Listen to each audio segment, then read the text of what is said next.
Hi, this is Ed Duclos, Tech Content Coach, South Windsor School District. This video is going to show you the basics behind the rubrics in Google Classroom.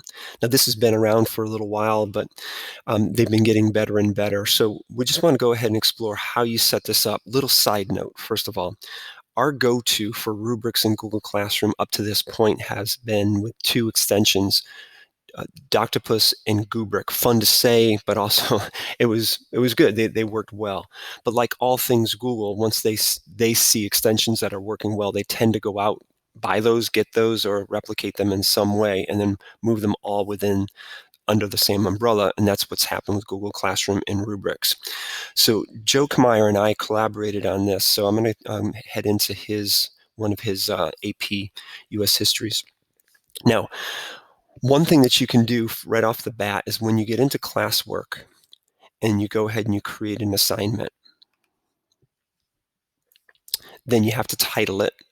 So we'll just give it rubrics. And then once you do have it titled, you can go ahead and actually this rubric becomes live. All right, so when you go ahead and you click on this, it offers you three possibilities.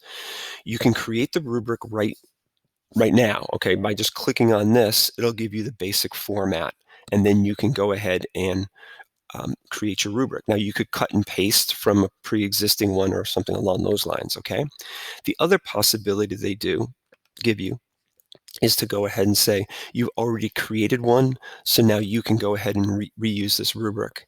And what you'll see that Joe's done here is we had this as the original one right here, the PSP number 3. And then what he's done is he's taken that and he's created others that are off of, along the same line. So he could go ahead and reuse those and then tweak them. And then the last one is to go ahead and import from Sheets. Now that will open up for you and will give you access to all of your sheets and all your rubrics. There's a caution on this one, okay? And the caution is this. When you're taking a pre-existing rubric that's in Google Sheets form and trying to put it in, it's not always reading that. Actually, more often than not, it's more often than not, it is not reading that rubric from the outside. So the suggestion here is to use a template that definitely works, and then go ahead and tweak it in this Google Classroom assignment. Now, what am I talking about? Let's go here. When you go ahead and you come into your drive, you can go to New, and you can go to Sheets, and then instead of clicking right away and getting a blank sheet, you can go and hover here and then go from a template. Now, I was in a webinar the other day and came across this, they shared this rubric that works. And so I put it up underneath in our gallery, underneath South Windsor Public Schools, as you can see. And when you click on this, then you're going to be able to get a copy of that. So when you click on that like that, it's going to give you a copy of that template.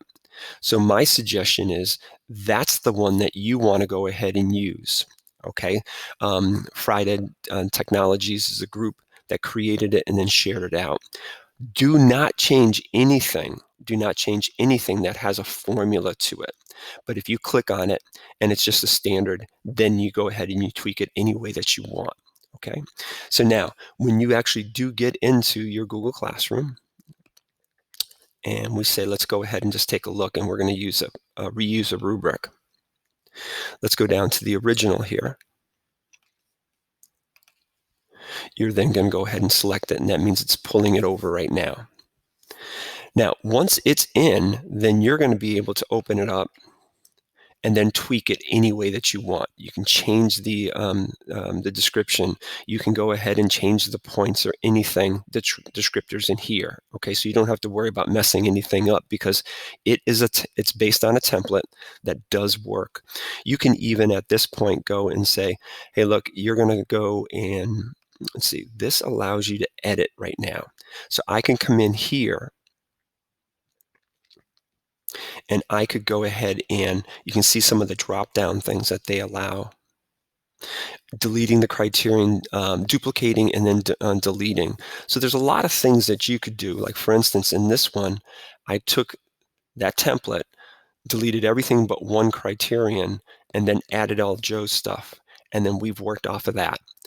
So just a little insight into it. Hopefully this is something that's going to make your life easier in the long run.